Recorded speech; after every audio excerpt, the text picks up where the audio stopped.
It Astronomy Anemone show, starring Astronomy Anemone, co-starring Veronica Belmont. And now, here, Astronomy Anemone, you clap hands. Welcome show. Happy to be here. Me talking to audience, human make too much mouth noise. Gary, read mail. Today, letter from Sour Apple, Michigan, says, Astronomy Anemone, why humans so stupid and always screwing things up? Because humans inferior species, Gary. Question answered. Well, actually, what you call screwing things up is all part of the scientific method. It's an important part of scientific discovery, and that includes astronomy. Sound like humans enjoy screwing up. Yeah, actually, sometimes we do. That not go where me expecting. End of show. Gary, roll credits. Wait, Gary, hold on a sec. I want to give you an example of how science works. Let's say you're an astronomer, and you observe that the orbits of Uranus and Neptune aren't quite right. They're not really where they should be in the sky according to your calculations. So you make a hypothesis. Let's say there's a large gas giant just beyond Neptune, and its immense gravity is affecting the orbits of those inner planets. Are you with me? You sure one talky human. Yeah, so as a scientist, you now need to test your hypothesis. So, what do? Well, you make some calculations, you point a telescope up there to look for your gas giant, and what do you find? Nothing. Alright, well, you were wrong this time, but do you know what you've given the scientific community? Good reason to laugh? No, you've given them information. By eliminating one possible option, you've narrowed down what could be really going on. Let me ask you, have you ever been wrong about something? I mean, really, really wrong?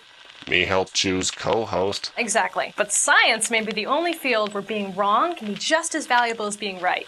That example about Uranus and Neptune, it actually happened. Pathetic humans. But even though they didn't find another gas giant out there, it was the search for one that led to another important discovery. Pluto. You lie. Not at all. Oh, Gary? Could you put up the images of Pluto's discovery in 1930 up on the screen, please? It's just a backdrop, Veronica. What? Okay, let's see. Maybe we can get an angle up on my webpad. Astronomers knew that Uranus and Neptune weren't quite where they should be. They predicted that gravity from another large, undiscovered planet must be tugging on them. So, they made some calculations, did some searching, and in 1919, they captured a series of photographs of Pluto. But since astronomers were looking for a gas giant, they didn't realize anything else was there until 1930. And after that, they realized Pluto didn't have enough mass to affect the gas giants. It wasn't the planet they were looking for. But in fact, Neptune's mass had also been overestimated, which had thrown their calculations all off. In reality, the orbits of Neptune and Uranus were exactly where they were supposed to be, and predictions of a giant ninth planet were absolutely wrong. But without those mistakes, tiny little Pluto may have gone undiscovered for decades more.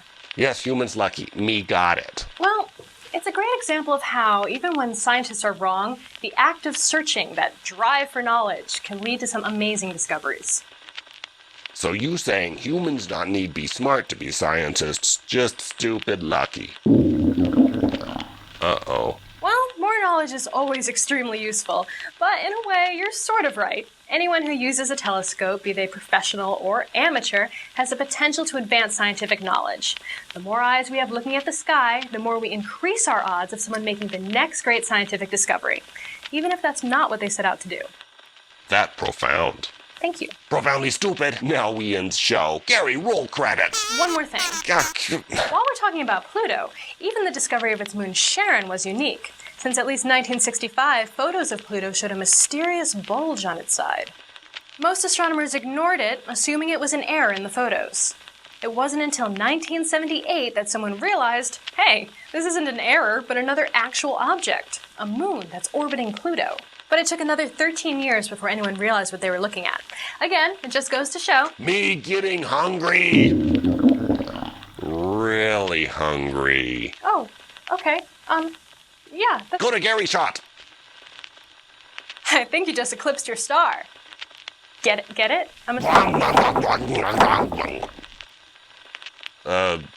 Veronica leave early.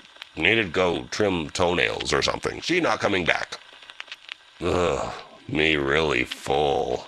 Speaking of full, I got a great story about the moon. Roll credits!